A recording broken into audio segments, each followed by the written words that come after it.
From the Hype HQ studio in Chicago, Illinois, it's Startup Hypeman, the podcast, Season 12. Hello, everybody. My name is Raj Nation, and I am the founder of Startup Hypeman. I help startups stand apart from their competition and stand out to their audience with storytelling, messaging, and pitches that perform. In this podcast, you'll hear my conversations with startup leaders from around the globe as they share a slice of their company's story. Stories on growth, scale, successes, and failures, all to help you and your company grow up and ultimately stand out. Before we begin today's episode, I'd like to invite you to join the email newsletter that doesn't suck. That's right, if you head to startuphypeman.com and enter your email address, first you'll get my free SaaS masterclass, but you'll also get updates whenever we release new episodes, plus my storytelling tips and advice periodically throughout the month, and helpful resources from Startup Hypeman partners. It's the newsletter that doesn't suck, available at startuphypeman.com. All right, speaking of things that don't suck, let's begin today's episode of Startup Hypeman, the podcast. Ladies and gentlemen, making his way to the microphone. He is born and raised in Melbourne, Australia, and currently residing in Melbourne, Australia. He is the co-founder and CEO of Avaana. Please welcome Rohan Pardasani. Thanks, Raj. Glad to be on the podcast. That's such a reserved response, given how much energy I put into just saying your name. What's with that? You're out of here. Podcast done. Anyways, ladies and gentlemen, he is Rohan Pardasani, the CEO and co-founder of Avaana, a Melbourne, Australia-based well-being marketplace. In fact, Australia's first and only dedicated marketplace specifically for well-being. When we say well-being, we are talking about things like booking chiropractor appointments, booking massage therapist appointments, podiatry, osteopaths, right? A lot of these holistic practitioners, or essentially like off physician types of treatment, in addition to yoga classes, Pilates, etc. Right? It's bringing more business to those kinds of businesses, as well as making it easier for the everyday Australian to actually find and take care of their well-being journey. Avaana is a customer of Startup Hypeman. We've worked together this past year on your messaging, on your pitch, on how you're telling the story to customers. So I'm excited to have you on the show, Rohan. Now, granted, I've helped create some of the messaging, but I do a halfway decent job representing you there. Yeah, definitely. Like, I think what we're trying to do is build or rather demystify well-being for the everyday Australian. I think some of those modalities you just sort of talked about, chiropractor, physiotherapist, osteopath, I think, to someone who knows to look for them, they mean, well-being, they mean relief, they mean treatment. But to the everyday Australian who doesn't actually know what they are, they're just sort of buzzwords. So for us at Avaana, we just wanted to introduce the everyday Australian who's in pain or looking for treatment or needs help on their well-being journey to how these different practitioners can really help them. Our topic today is winning one side of the market. So Avaana is a marketplace startup. You have the practitioners, the B2B side, you have the end users, the individuals on the B2C side. We're talking today about winning one side of the market. In your case, thus far, it's been the B2B side. Can you just talk through why this is an important topic to you and why it's on your mind? Well, it's what keeps us up at night. Effectively, with any marketplace or any e-commerce platform, you're really trying to build two distinct communities, one on the buy side and one on the sell side. For us, it's Australians who are looking for help on their health and well-being journey, and it's practitioners on the other side, in allied health, natural health, fitness, and well-being, who are looking for a few more clients every week, every month to keep their business ticking over. They're looking to fill that white space in their calendars with new clients, because like like I know, new clients are the lifeblood of any small business. And if Avaana can help, that's great, because after all, these practitioners have sort of dedicated their professional lives to helping others. And that's something that should be celebrated. Well, you've done at least a halfway decent job of that thus far, having already pulled in 1,200 plus customers on the B2B side, as well as earlier this year, or in beginning of 2019, I should say, raising a $400,000 angel round. So before we dive into the specifics of Avaana and our topic of winning one side of the market, let's learn a little bit more about you, the man, Rohan. And as much as I've gotten to know you this year, what's funny is that like in our Slack messages, you'll give me shit about like how the Chicago Bulls are playing this year. So I know you're a big NBA fan. In fact, your dog is named Blake Griffin, right? Just Griffin. But, okay, just Griffin. But, he's definitely built like Blake Griffin. He's quite muscular, quite agile. He definitely speaks his mind. He loves a good meal. And, he loves doing zoomies around the park and around the front garden. There's no holding him down. But like Blake Griffin, so I feel he's got a really soft side. He's a bit misunderstood. He's very sensitive. So, yeah, look, Blake Griffin is not a bad analogy. My co-founder and wife, Dee, is a mad Boston Celtics fan. So I don't know if she'll necessarily agree with the analogy because she also loves Griffin. I'm sure she'd prefer you to compare him to one of her beloved Boston Celtics. But yeah, we're mad NBA fans in the Pardasani household. Who's even out? I mean, is Kyrie still on the Celtics? Oh my God. It's like you don't even watch anymore. Probably the most hated former Celtic now. Oh, you're right. No, you know who it is? Who it came from the Knicks? Wasn't it Enes Kanter went over to the Celtics? Yeah. Walker, I think came over from Charlotte. Yeah, you're right. Kyrie's not on the Celtics anymore. What was I thinking? Now, does Blake Griffin, the dog, is it like Lob City in your house where you just toss him treats and he plucks them out of the air?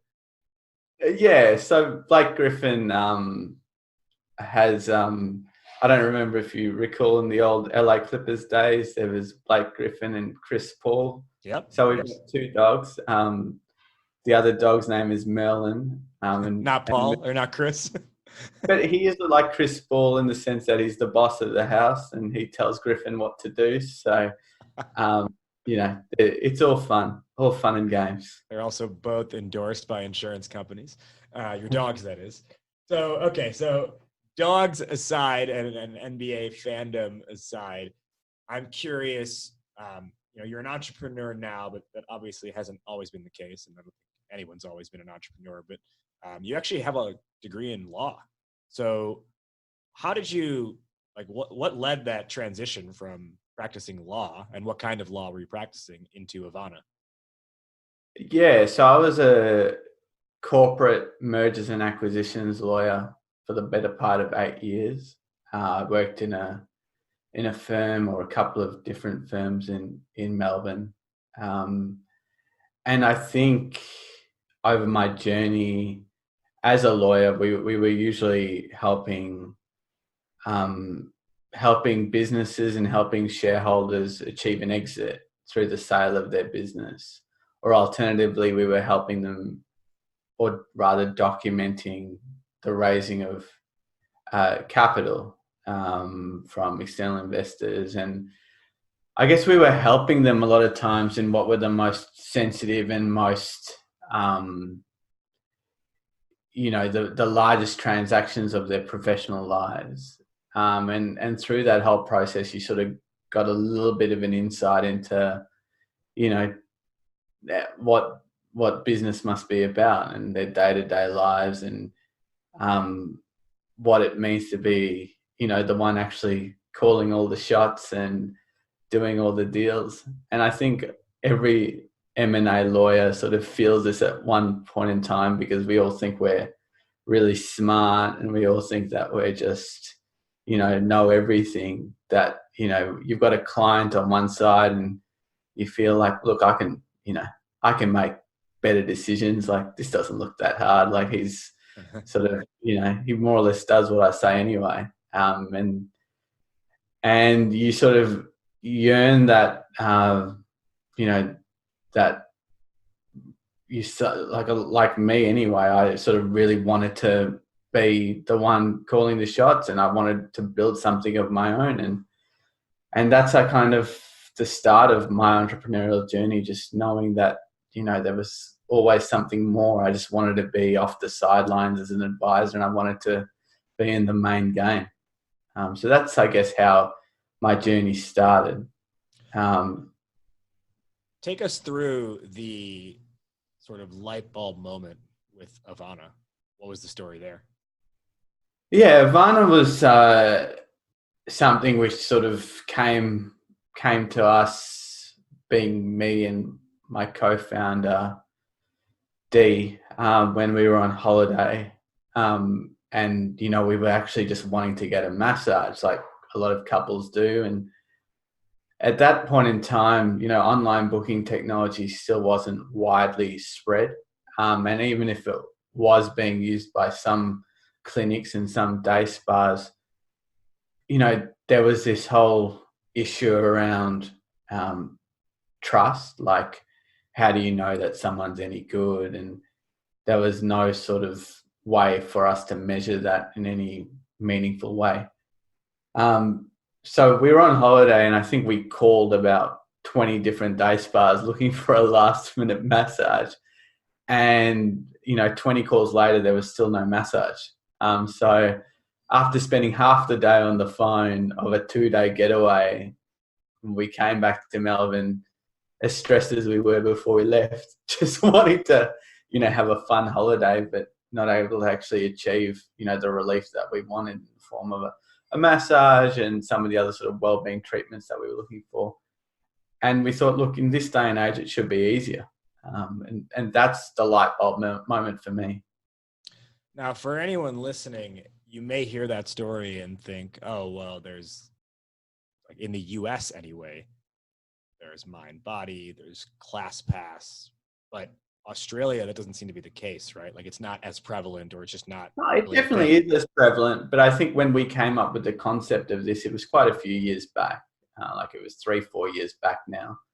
And at that point, it wasn't as prevalent. Now, there are definitely ClassPass and Mind Body. They're really great services, and they definitely have their place in the wellbeing landscape. But I think Avaana is a little bit different in the sense that, and I know we'll touch on this a bit later, we are really going after the broader wellbeing and fitness landscape in Australia.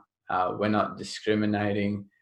We think that there's a lot of practitioners, a lot of whom are misunderstood and have been misrepresented, and we feel that we can bring them all onto one platform and really provide, guided optionality to our user base. So, somewhere where they can come on board and actually see the options in front of them. If they have back pain, they can see a chiropractor or a physiotherapist or a osteopath or an acupuncture practitioner, and the content on the platform sort of helps them to make that right decision given their circumstances. Right. So let's dive now into that main topic of winning one side of the market, which in your case thus far has been the practitioners to begin with. So you kind of alluded to it there about not necessarily being discriminatory about this type of practitioner versus another, as long as you see it fitting within well-being. I mean, you don't have like primary care physicians on the platform, but that's also intentional. How did you identify who these potential service providers or practitioners were in the first place? And then, just to reiterate, we're talking in this case, chiropractors, osteopaths, myotherapists, acupuncturists, and then also like your yoga studios, your personal trainers. And by the way, I don't even know what a myotherapist does. Some of the practitioners on your platform, I'm a confused user, which is, you know, on the other end, you're kind of targeting, but that's also me, right? Like I hear these words, but I don't necessarily know what one person does versus another. Yeah, I think that's a really good question, Raj. And I think that's, I sort of, being a lawyer, I came into it in a very similar manner to you. And I think part of the issue is, at least in the landscape now, is that a lot of the messaging, a lot of the branding, and a lot of the sales to practitioners, which is the platform, or sorry, it's the focus of our marketplace platform to date, has been from the perspective of the practitioner. I think where we've tried to be a little bit different is to actually say to the practitioner, hey, the everyday Australian doesn't actually know what you do. And that's why you need us, because our sole purpose in life is to really make your services appealing to them. And if we don't, then we don't actually make any money. So to them, it makes a lot of sense. You know, our business model is 100% results based. If we actually get a booking through the platform, then we charge the practitioner. And the added benefit, and what makes us a bit different, is that we integrate with their practice management system. So they're only actually getting bookings when they're otherwise twiddling their thumbs and just thinking, you know, when's my next client going to walk in the door? Mm-hmm. So I think, you know, to go back to your original question, it's been easy in the sense that a lot of our practitioners really resonate with the fact that, hey, we're trying to actually bring in people who wouldn't otherwise know to look for their services through their door. And I think they see that in the long term as something which is really worth supporting. One question you may have gotten from investors in the past, I know you're raising money right now, so maybe you're getting this question even now, is, you know, there's such an emphasis on being narrow and specific with a user base or with a customer base. Now, as we've pointed out, you have a lot of different practitioners. They're all in well-being, but they're unique practitioners. And I recall when we were working on this messaging back at the beginning of 2019, we wrote it all down. We're like, holy crap, there's 19 different practitioner types. And that's if we're being conservative, right? But there's probably others we're forgetting about, at least in this list. So again, you may be getting this question from investors, but why go wide instead of just honing in on, I don't know, like 3 practitioners and be like, we're going to start here? I think for me personally, I think it was, it is something which has been raised quite a bit. For me personally, I thought the value or the value proposition was really in the breadth of offering. I think if you know that you want to see a physiotherapist, or if we just want to create a marketplace for physiotherapists, what are we doing different to the Australian Physiotherapy Association other than to include the whole real-time booking aspect? I can go to the Australian Physiotherapy Association website tomorrow and see a list of accredited physiotherapists. I can't necessarily, and each practitioner type or practitioner modality has its own board, which has its own listing of professionals. But I don't know that I need to see a physiotherapist necessarily. I don't know if I need to see a chiropractor. All I know is that my back hurts, okay, and I need to see someone. And the difference being with our platform is that you can see all of your sort of different options in front of you. You can make an educated decision as to who might work for you, given your individual circumstances and given your individual experiences. And then you can book an appointment with them and see if it works. And if it doesn't, you can come back and you can experiment with your other options. And to do that, we need to focus on a larger number of practitioners. The other point is that from an outward facing perspective, yes, there are 19 modalities of practitioners listed on our platform. But in terms of our sales and marketing strategy, we aren't actively going after 19. We're actively going after about 7 or 8. And those 7 or 8 are ones that we think that we can do really well in, based on the competitive landscape in Australia in this health and wellbeing sector. But we don't discriminate. So if you want to come on to Avaana and we feel that you may meet the minimum requirements, to have the minimum expertise and experience to be listed on effectively our curated network, then, we're not going to say no to you. We're going to do everything we can to get you bookings. But it's just a certain level of like focused effort on your part across that those 7 or 8 or 9 specific practitioners.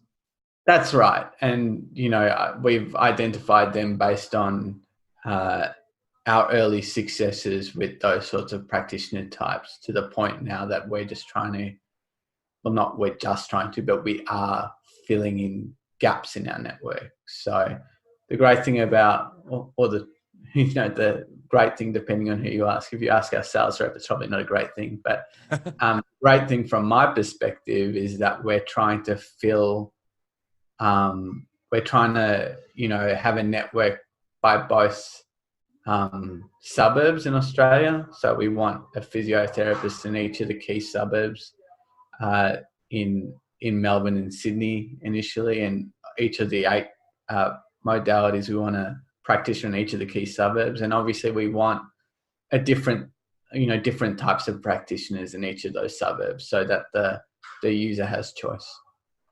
So with this, this focus, if you will, you've had success thus far. As I mentioned at the top of the show, 1,200 plus practitioners are on the Avaana platform, and that's kind of what we're basing this idea of winning one side of the market around to begin with. So can you talk through, let's take, the bulk of your customer base, maybe that set of 7 to 9. Can you talk through like what's been really the value proposition to them, and what are some of these conversations like that you're having and your sales rep is having? So I think like you preach to us, and they're not salesy. That's the number one rule. We feel that our product or our service is a no-brainer for practitioners. We take a lot of the risk, and we both effectively enjoy the upside, Avaana and the practitioner, if we're able to deliver on our promise. So what that means is that, yes, the sale, in inverted commas, is a little bit easier. But even then, it's still difficult, in the sense that what we're trying to sell to practitioners is effectively a dream. And when you're selling a dream, I think a lot of other business owners try to, actually say, in the case of a marketplace or an e-commerce platform, we can bring you X number of business, every week, every month.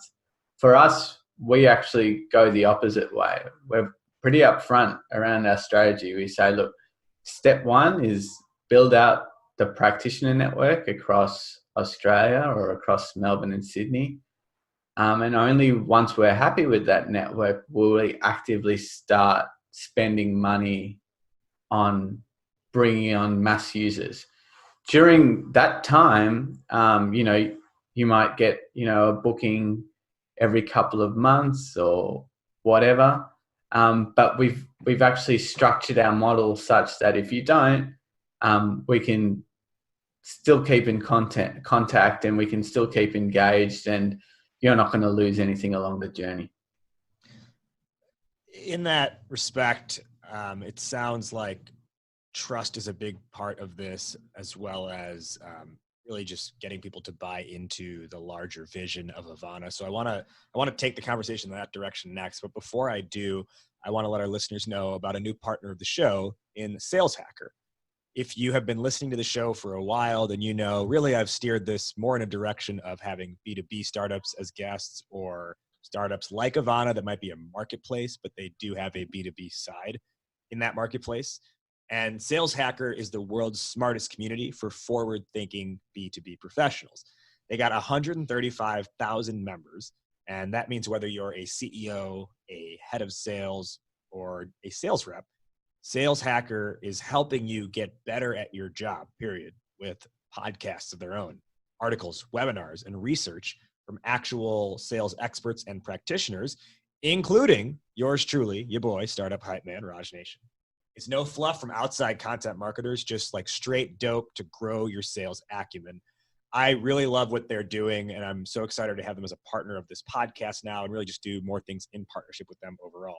So if you want in on the Sales Hacker community, guess what? It's totally free. All you have to do is go to www.saleshacker.com. Again, you can join the Sales Hacker community for free and get access to the articles, the podcast, the webinars, the research, and more simply by going to www.saleshacker.com. We are here today with Rohan Pardasani, the CEO and co-founder of Melbourne, Australia wellbeing startup Avaana. And we're talking about how do you win one side of the market. Rohan, we just mentioned how a big element of this is trust and getting them to believe in that larger vision of Avaana. Can you speak to, in winning over these practitioners, just the extent to which that honesty goes with them and how you've been able to build up that trust and get them to buy into the vision? Honesty is, you've hit the nail on the head. Just being genuine and being honest in relation to the vision, in relation to your expected output, in relation to, you know, how you're planning on actually growing the platform. I think with any marketplace or any e-commerce platform, you want buy-in. You want buy-in on both sides of the market. And that's really important. And buy-in is all about trust. Otherwise, you know, there's no reason for them to actually use you. You know, they've still got businesses, they do their own marketing. You need to be able to think outside of the box and provide something different. And I think with our practitioner-driven content, that's been a real game changer in the sense that something a little bit different that we do on Avaana, where we actually have identified blog content as being something that practitioners really want to do. And by publishing or helping them to publish blog content on the Avaana platform, it's really contributing and helping them to become thought leaders in their industry. Yeah, so that walks into a question I wanted to ask later, but we'll talk about it now, which is this idea of really ramping up content on the Avaana site, and a lot of it's original content written by your team at Avaana, but a lot of it is also created by the practitioners themselves. So now, like, if we're just kind of taking this at face value, and we think through, like, what are the steps this side of the market has done on behalf of Avaana at this point, I don't mean to sound like, what's the word? Not vapid, but terse or ignorant about this in any way. Can't think of what is that word? I don't mean to sound blank about this, but in any case, you more or less go to a value prop. You have a value prop that you take to a practitioner and you say, hey, we can help you get more customers, but it's going to be a little bit before we can actually get you those customers. So hang tight. And by the way, in the meantime, we want you to write content for us. Again, that's a very, like, trimmed down version of that, but, like, how do you, no pun intended, how do you have to massage that language, and how do you actually get people on board with doing this for you when it's not like yet you're giving them those customers that, you know, are ultimately they're going to expect? Yeah, look, just to clarify, you know, we do have, thousands of users coming to the platform now. So it's not like they're not getting any visibility in relation to their businesses. But yes, we're very much still at the early stages of our user growth journey. How we do it is a little bit more complicated than that, but effectively, I guess what we identified was that a lot of these practitioners, as I said at the top of the show, they've dedicated their professional lives to helping other people. And they also know that, they would like to write content about what they do. It gets their brand out there. It educates people more widely about their modality. For example, a chiropractor might want to write about the chiropractic adjustments he performs on a regular day-to-day basis and how that might help with certain pain points, for example. But, like any small business owner, they're running a business and they're trying to master their craft and they're trying to service their existing clients and they're trying to have a family all on the side, all at the same time. And what ends up dropping off or what ends up not getting done is content, which they're genuinely interested in doing. They just need a helping hand. So our content program is really designed to actually strategize with them as to what they should be writing about. We can actually help write it for them, or not write it fully for them, or write it with them, and actually edit it so that it appeals to Gen Pop, so to speak. The current generation. I think where content goes astray is that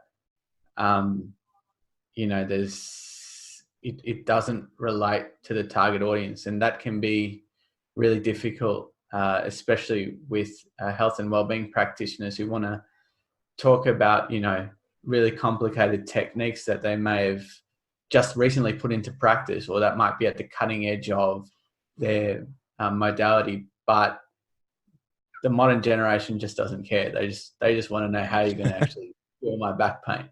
So it's about finding that right balance, and that's where we can help, and that's where we can actually streamline the whole system to actually get the content out, by making it a priority. We're with CEO of Avaana, Rohan Pardasani, today on Startup Hypeman, the podcast. So, Rohan, you talked about how the content has been it really has been something that they want to get involved in, and it helps them as well, and you're able to support them in that process. So all of these factors that we've talked about thus far have helped win that, or get you to a point where you are winning one side of the market, right? In less than a year, you have pulled on 1,200 plus practitioners, which is, no small feat. And even if, again, no pun intended, no small feat for those podiatrists who are on your platform. Anyways, none of you could see it, but he just shook his head and silently went, "Oh my God." So,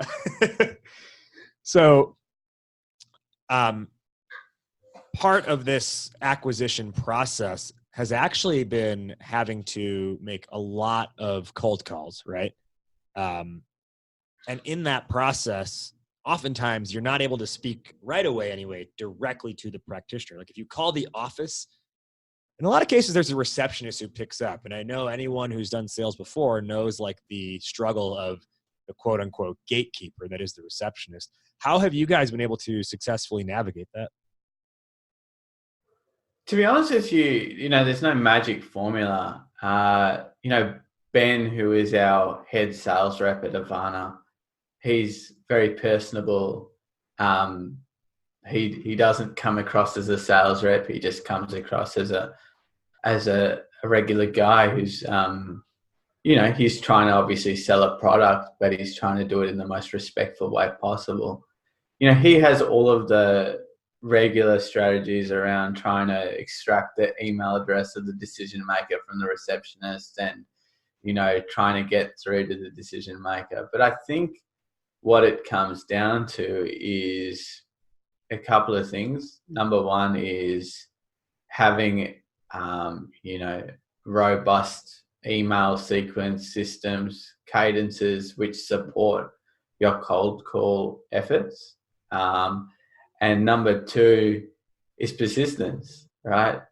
You just got to, if you want to get the practitioner to join the platform, you just got to keep going until you get them. And also number 3 probably is just knowing when to give up.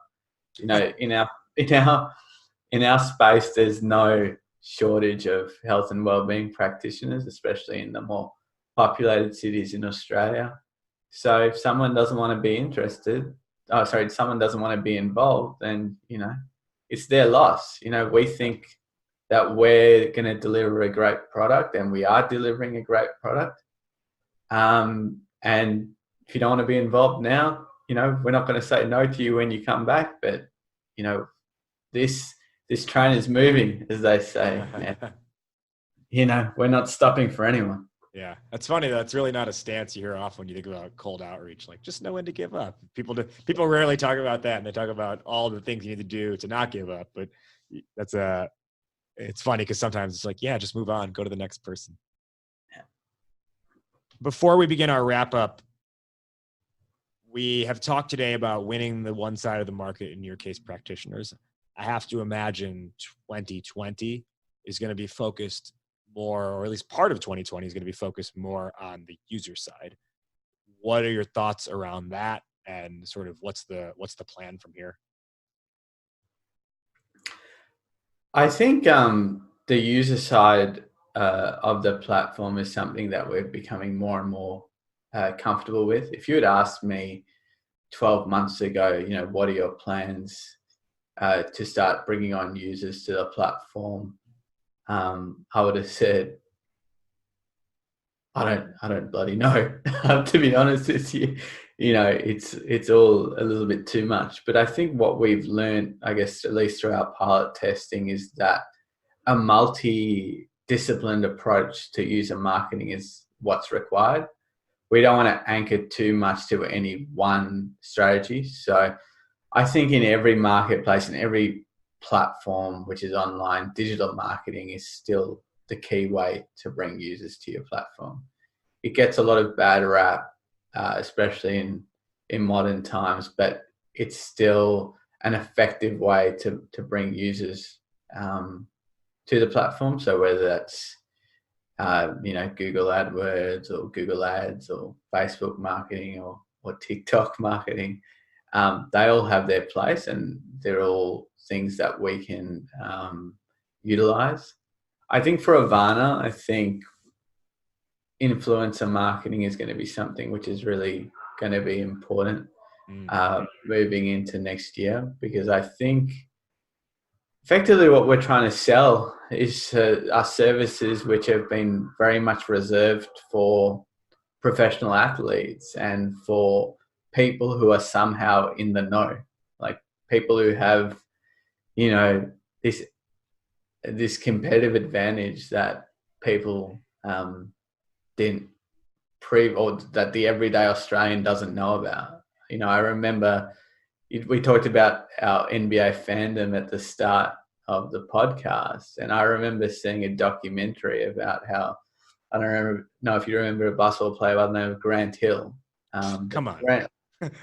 I may not be in tune with today's NBA, but tell me anybody from the I can tell you about Arvydas Sabonis. Don't tell me about Grant Hill. Yeah, okay, go ahead. Documentary about Grant Hill.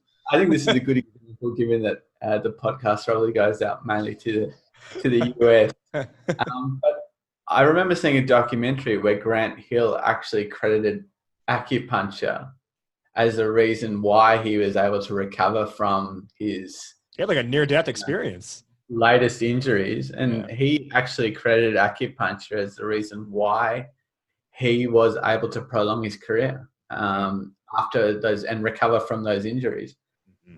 So I feel like if we can actually get athletes, and if we can get, you know, influencers who are used to getting these sorts of treatments done on the regular, really communicate with the everyday Australian about how they can actually jump onto Avaana and get that same level of service for their everyday pain and for their chronic pain and other issues, then that could be really a game changer. So I think influencer marketing could really work well for us, especially because many influencers are locally based, and our service and our practitioners are also local. Right. Right. And you've already kind of started on that journey a little bit, at least on the athlete side with, I know you sponsor a semi-professional cricket team in Australia. Like your logo is on the, what do you call it? Is it the border? It's not the outfield fence, is it? Boundary. The boundary. Sorry. Boundary. Man, I should know that. The boundary, your logo's on that. I think you're on their jersey as well, which is really cool to see. As we begin our wrap up, where can our listeners learn more about Avaana and find you? Yeah, definitely. So they can learn more about avaana.com.au. We should have our iOS app launching early Jan. They can also find out more about me by following me on or connecting with me on LinkedIn. Rohan Pardasani. I'm sure the details will be circulated with the podcast. Always love to have a chat with anyone who will talk to me. So feel free to reach out. He's lonely, friends. So yeah, love to help where I can, and look forward to connecting with your listeners. To close out, we'll each give our 1 to 2 top level takeaways from today's conversations or lessons for the audience. Today's topic was winning one side of the market. I'll go first on this. To me, I think one of the key things Avaana has done that a lot of other companies tend to overlook or think we shouldn't do that is that upfront honesty and not over promising something from day one to like convince them, oh, hey, we're great, you have to use us. But just being like, look, we're on this journey. It's going to be decent right now, but if all goes well, like we can provide you something amazing a little bit down the road if you'll just be patient with us. Rohan, what is your 1 to 2 top line takeaways or lessons for the audience on winning one side of the market? Yeah, look, it's probably saying the same thing in a different way, but just being genuine with your audience and being persistent. Find the right team who understand your vision and trust them to actually implement it. In our case, with the practitioners. So, our vision was to, like you said, build something really special. It might take a little bit of time, and don't sugarcoat it. If that's what it's going to take, that's what it's going to take, and just believe in the strategic vision. If you believe in it, then your suppliers and your customers will too. My final question to wrap up here, fill in the blank. Entrepreneurship is blank. Is rewarding. It's certainly tough, but it's a lot of fun. So I'd say rewarding. He is Rohan Pardasani, the CEO of Avaana. Rohan, thank you so much for joining us today on the show. Thanks, Raj, and I hope you have a Merry Christmas and Happy New Year, and same to all your listeners. Thank you for those wishes. And listeners, don't go anywhere because up next is a new edition of Startup Open Mic. So stick around. Can I kick it? Can I kick it? Well, I'm gone. Can I kick it? All right, we're back here on Startup Hypeman, the podcast, with a new edition of Startup Open Mic. This is the part of the show where you, the listener, submit to me your 60-second or less elevator pitch to have it broken down live on air by me, the Startup Hypeman, Raj Nation. So today, stepping up to the Startup Open Mic is Kyle Miller, the founder of Goodfynd, an early-stage startup representing the DMV. If you're not familiar with that, that's the DC, Maryland, Virginia area. So Kyle Miller from Goodfynd, take it away. Food trucks are a $2.7 billion industry active in over 300 cities across the U.S. They have also seen a 300% increase in revenue over the past 3 years. The last time you went to a food truck, I'm pretty sure you loved the food, but not the experience. It was crowded, the menus were confusing, and there was a rush, so you were stuck waiting in line. This is the problem, and Goodfynd is the solution. We give you the ability to quickly find and order from food trucks near you. We enable the food truck owners to set their schedules, manage their menus, and take online orders, while you as a user can find the food trucks near you, view the menu to order ahead so you don't have to wait in line.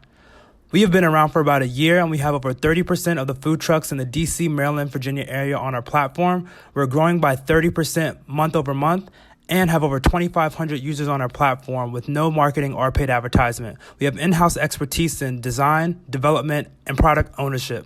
So next time you're looking for a food truck, download Goodfynd.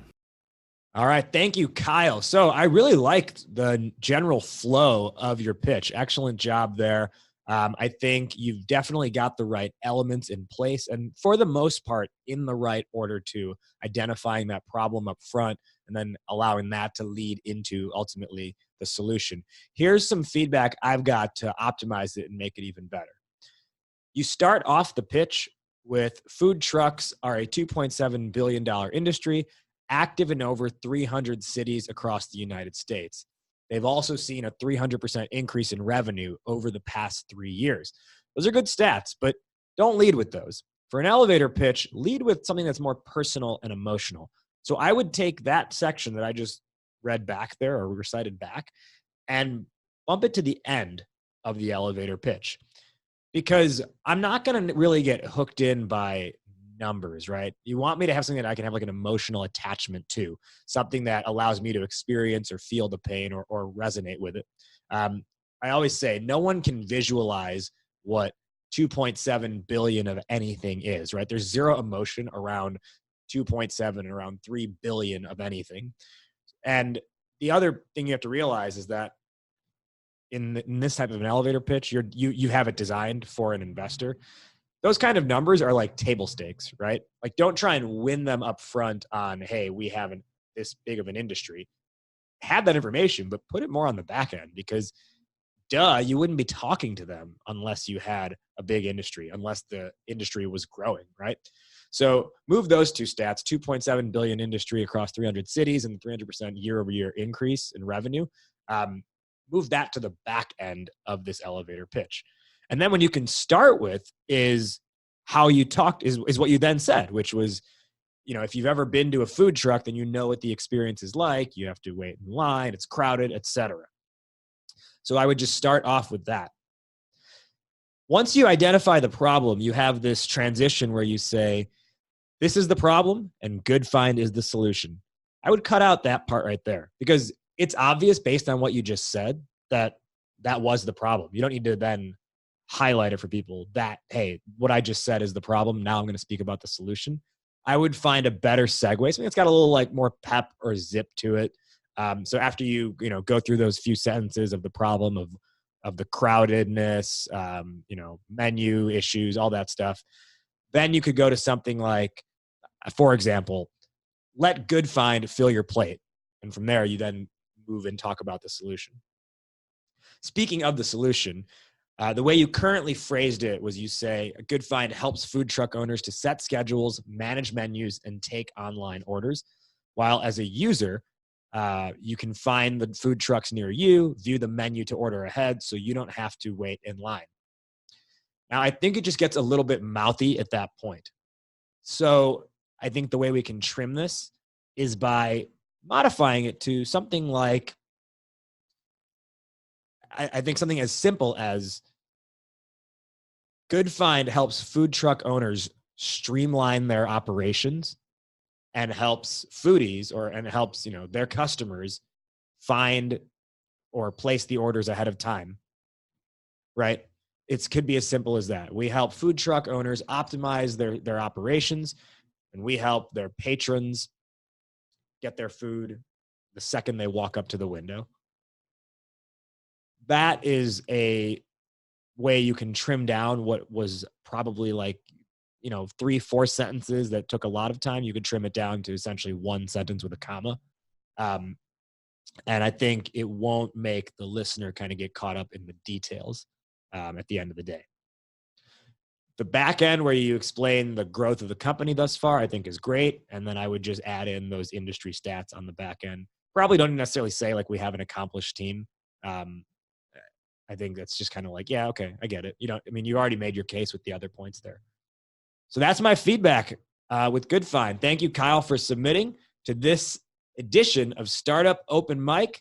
And that will officially wrap up this episode. If you have a startup that you want to submit for Startup Open Mic right here on Startup Hypeman, the podcast, then of course, all you have to do is email media@startuphypeman.com. My media coordinator will get that file from you, and I'll take a look at it. When you submit, make sure you submit it as a downloadable audio file so that we can insert it into this episode. So shout out again to Goodfynd and Kyle Miller. Good luck on your journey. Thank you for submitting for this week. And I will see you again soon on Startup Hypeman, the podcast. That concludes this week's episode. Thank you so much for listening. If you liked what you heard, you can share this episode with a friend, or you can leave a rating and review on the Apple Podcast page. When you do that, it boosts us in the search results, and ultimately that means more entrepreneurs will listen, which means we share the message, we spread the mission, and support more entrepreneurs at the end of the day.